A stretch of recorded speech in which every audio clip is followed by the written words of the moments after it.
Olá pessoal, tudo bem? É sempre uma satisfação poder falar com você aqui pelo nosso canal Exercitando Ideias. Como vocês já sabem, eu sou o professor Sérgio Bucioli, sou docente do Claretiano Centro Universitário e sempre trago para vocês aí alguns assuntos que possam aguçar o seu conhecimento. Eu especialmente trabalho nas áreas de educação física e também de nutrição.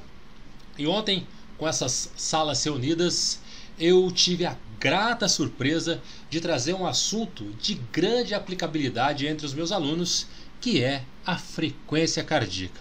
Todos nós temos, mas pouco sabemos sobre essa variável fisiológica importantíssima, principalmente quando nós queremos conhecer quais são os parâmetros aí de treinamento. Você sabia, por exemplo, que pela frequência cardíaca é possível determinar se você está numa zona alvo de treinamento queimando mais gordura, por exemplo? É muito legal. Nós vamos aprender isso hoje aqui na nossa aula. Como já dissemos, a frequência cardíaca é uma variável de extrema importância para todos os praticantes de atividade física, de esportes e de exercício. Principalmente hoje que nós temos aí um grande modismo de algumas modalidades esportivas ou até mesmo de alguns tipos de exercício realizados em grandes grupos. Por exemplo, hoje nós temos algumas academias que aí angariam certo grupo de seus alunos e saem para uma corrida. Temos grandes grupos, às vezes, de passeios ciclísticos. E aí, cada um no seu nível de condicionamento, cada um com a sua individualidade biológica. Então, seria muito importante que quando você estiver aí realizando o seu exercício, a sua atividade, ou quando você estiver prescrevendo, se for um profissional habilitado para isso, o seu exercício, que você conheça quais são esses parâmetros. Principalmente hoje, quando nós falamos das análises de cálculo de frequência cardíaca máxima.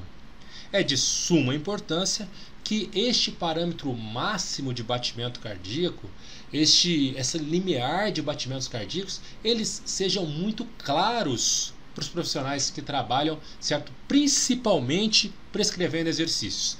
E clara é a ideia que se você é um praticante de exercício, se você faz uma atividade física, se você é um esportista, conhecer também quais são aí os níveis ou os intervalos de frequência cardíaca que você pode manter o seu coração é de extrema importância. Vamos lá então?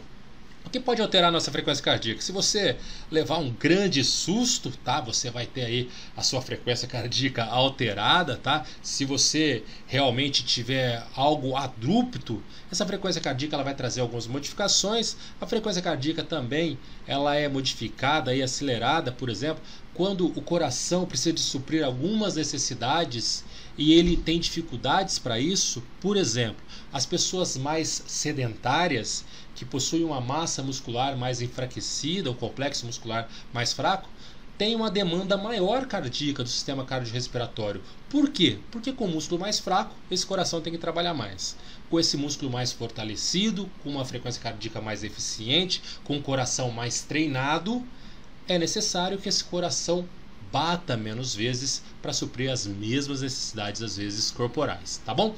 E qual que é o procedimento aí correto para contagem da frequência cardíaca? Então posso fazer diversas contagens, tá bom? Posso, por exemplo, fazer uma contagem de 6 segundos, tá? Fazer uma contagem por 6 segundos e multiplicar por 10, que eu terei em 60 segundos quais são aí os meus batimentos por minuto. Posso fazer uma contagem de 10 segundos e multiplicar por 6, uma contagem de 15 segundos e multiplicar por 4, ou contar durante 30 segundos quantos batimentos meu coração faz e multiplicar por 2 e, claro, contar aí 1 minuto direto de quantos batimentos por minuto meu coração tem.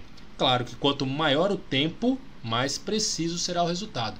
Até porque se eu contar em 6 segundos aqui e multiplicar por 10, eu corro um risco no mínimo, se eu errar um batimento, de errar aí pelo menos em 6 batimentos, tá? E assim vai indo. Eu tenho essa proporção aí de batimentos cardíacos que, conforme eu vou aumentando a quantidade de segundos, por exemplo, se eu conto 30 segundos e erro um batimento, eu vou errar só 2. Se eu conto 6 segundos e multiplico por 10 e eu errar um batimento, eu vou errar pelo menos em 10 batimentos. Então, o que vai deixando essa contagem um pouco mais prejudicada, tá? Então, só para que a gente saiba, então, aí essas vezes que o coração bateu, certo? Nós contamos por batimentos por minuto.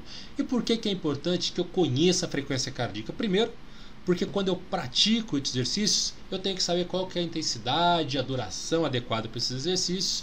Controlando também a frequência cardíaca, eu consigo evitar que o meu organismo sempre se mantenha em níveis seguros de atividade.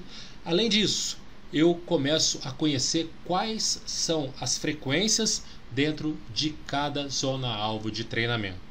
E essa frequência cardíaca, ela é extremamente importante hoje, porque já temos crianças hoje que apresentam alterações de frequência cardíaca muito acentuadas, então nós já conseguimos notar aí problemas de sedentarismo em crianças que são causados em muitas vezes aí também por problemas estruturais e emocionais. Aqui eu quero abrir um parênteses bastante interessante, por exemplo, aquela criança que já é obesa, ela vai para a prática de exercício e tem, por exemplo, menos agilidade. Essa criança ela já tem uma sobrecarga corporal, seu coraçãozinho já tem que movimentar ou bater mais vezes para suprir suas necessidades. Se, por exemplo, ela está em uma aula de educação física lá na escola e ela não consegue se movimentar do mesmo jeito e, ao acaso, outras crianças começam ali a tirar proveito de alguma situação, a fazer algum tipo de gozação, essa criança ainda, além de tudo, ela pode ter um descontrole emocional que também, aí por aspectos hormonais, também desestabiliza essa frequência cardíaca. Bom, jovens e adultos, nós já comentamos que hoje temos diversas atividades aí da moda, que são atividades, claro, que são muito saudáveis, o ciclismo, a natação, as corridas de rua, certo? Hoje nós temos dentro das academias, às vezes, alguns circuitos, grandes circuitos montados. Nós temos, por exemplo, o CrossFit, que tem alterações aí de frequência cardíaca bastante relevantes e acentuadas, e tudo isso, toda atividade física, todo exercício, todo esporte, tudo aquilo que você for realizar, você deve então, olha bem a importância dessa informação, realizar sempre orientado por um profissional de educação física. Se você for fazer alguma modificação em sua dieta, se você for utilizar algum tipo de suplemento, sempre vá procurar um nutricionista, alguém ligado às áreas de nutrição, para que você sempre seja bem orientado e para que consiga tornar aí mais eficiente os seus resultados, tá? Como que a gente pode aferir essa frequência cardíaca então? Tem um método bastante simples aí, certo? Que é feito na área radial ali do punho. Então, nós temos primeiro que identificar essa área que é fácil de perceber, tá? Uma área muito simples, onde está localizada ali no punho, próximo à mão, abaixo da linha do polegar, sabe? Nessa linha aqui, nós temos o rádio, então essa artéria é a radial, e nessa região é possível, então, sentir o pulso, é bem legal aí. Então, com o indicador e com o dedo médio, certo? A gente acaba posicionando de maneira suave, certo? Não fazendo uma grande compressão aí, para que perceba esse fluxo sanguíneo e aí você consegue sentir essa frequência cardíaca, tá? Outro método de mensuração, também bastante utilizado, é a frequência cardíaca, que é utilizada na mandíbula inferior ali, um ponto onde você vai perceber um fluxo de sangue na artéria carótida. Então, também muito fácil de perceber, tá? Aqui a gente às vezes tem algumas críticas até na literatura, porque o fluxo sanguíneo por essa artéria ele é bastante grande. Então, dependendo do nível de atividade, de como está o seu retorno venoso, esse batimento cardíaco ele pode ser um pouco confundido. Então, a gente pode ter, durante o retorno venoso, aí, uma confusão do que é realmente uma sístole e uma diástole. Então, entre a contração e o relaxamento aí do coração, mas também é um método super simples, fácil de mensuração aí, tá? Bom, essas formas de determinação, elas são bastante interessantes, porém, claro que nós temos também hoje frequencímetros, tá? Que fazem essa mensuração de maneira automática. Então, se você, principalmente, se é um profissional de saúde, se gosta aí de praticar algum exercício, alguma atividade física, é um investimento. Hoje nós temos aí frequencímetros com preços bem acessíveis, então nós podemos às vezes ganhar muito, certo? Sabendo em que nível de frequência cardíaca ou qual zona de treinamento nós estamos aí dentro da nossa atividade. Existem diversas fórmulas, tá, para o cálculo aí da frequência cardíaca máxima, algumas um pouco criticadas pela literatura, outras mais aí evidenciadas. Então nós vamos dizer aqui de algumas que são clássicas aqui, tá? Como Carbonen, Jones e Tanaka, porque elas são utilizadas aí para ambos os sexos, tá? Então são aí continhas ou fórmulas de frequência cardíaca que são utilizadas aí tanto para homens quanto para mulheres. Mas, claro, a ideia é que se eu quiser ter uma determinação, por exemplo, só para as mulheres, tenho também alguns autores que têm fórmulas específicas para o cálculo de frequência cardíaca máxima de mulheres.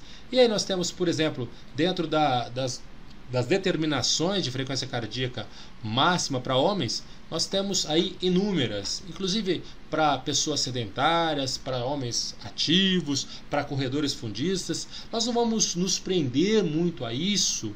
Por quê? Porque claro que hoje, com o avanço das mídias, da internet, se você fizer lá, digitar no seu site de busca, por exemplo, fórmula de frequência cardíaca para a determinação de frequência cardíaca máxima de homens ativos, já vai aparecer algumas fórmulas ali, inclusive explicitando de como realizá-las. Bom, nós vamos basicamente falar de duas fórmulas aqui, que é Carbonen 220 menos a idade, que é clássica, bastante criticada pela literatura, até porque reza uma lenda aí que o próprio Carbonen não assume que essa fórmula é uma fórmula dele, mas é uma fórmula bastante utilizada.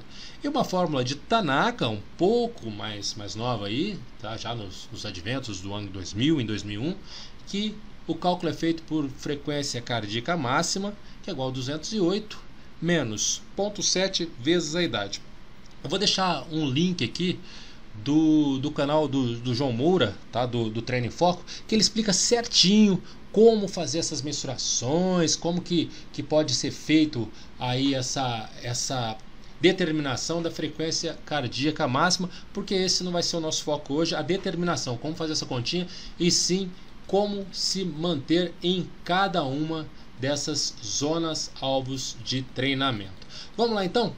Vamos conhecer então o que é essa frequência cardíaca máxima. Então, a frequência cardíaca máxima nada mais é do que o número de batimentos que o coração é capaz de efetuar em um minuto. Além dos testes laboratoriais, nós temos algumas fórmulas, né, para estimar essa frequência cardíaca máxima. E aí dentro de cada nível de condicionamento físico, nós encontramos então alguns cálculos. Existe uma zona de manutenção, tá? Uma zona de frequência cardíaca de manutenção. Existe uma zona aeróbia lipolítica, que é justamente aquela em que há a maior eficiência na diminuição do percentual de gordura. Temos o limiar aeróbio, onde a prioridade vai ser o treino de resistência.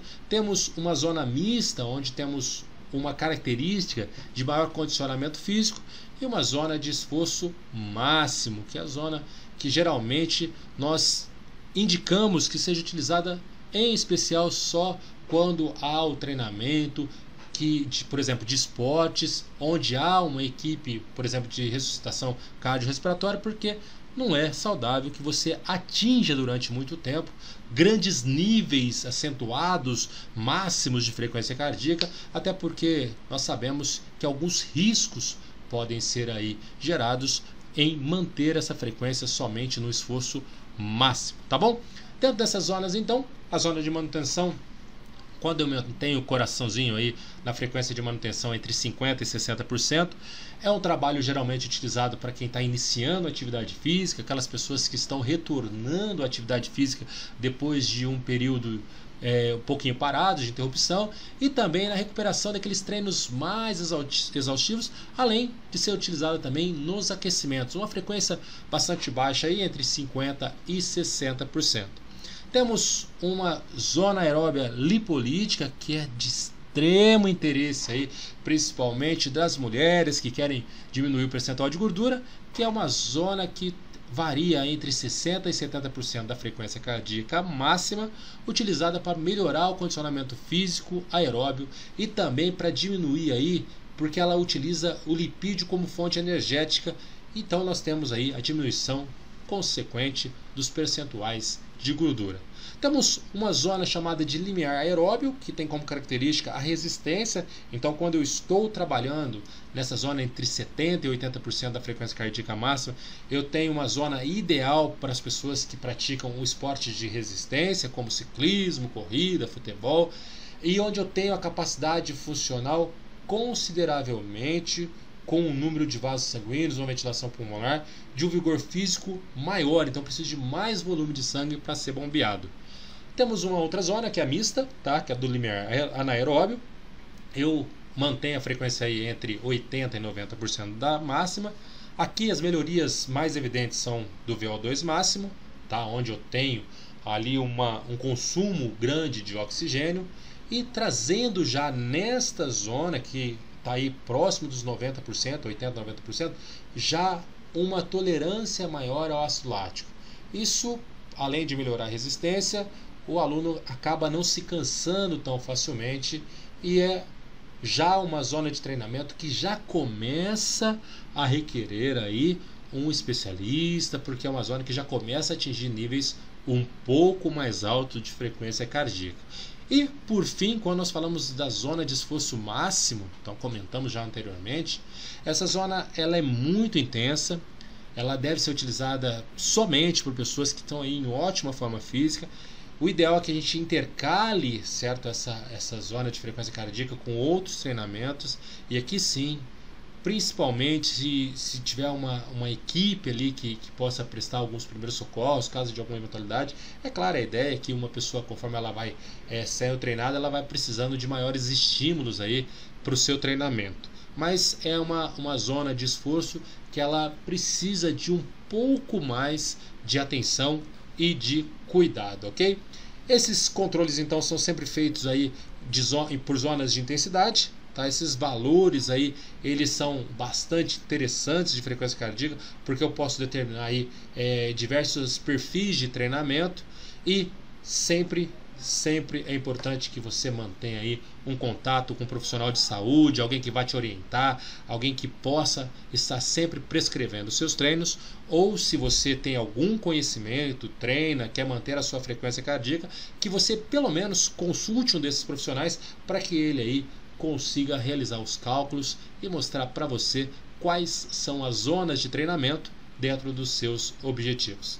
É sempre uma satisfação enorme falar com vocês. A gente sabe que às vezes alguns desses assuntos aí, eles acabam trazendo alguns esclarecimentos daquilo que parece uma mística muito grande, tá? Mas quero agradecer mais uma vez de estar com vocês aqui e de poder compartilhar, certo, esses conhecimentos. Quero agradecer a você que acompanha pelo nosso canal, aproveitar aqui a oportunidade para pedir que você se inscreva se ainda não está inscrito, que deixe o seu like e que nos acompanhe sempre que você precisar. Nós estamos aqui exercitando as ideias e alimentando o conhecimento. Até a nossa próxima postagem.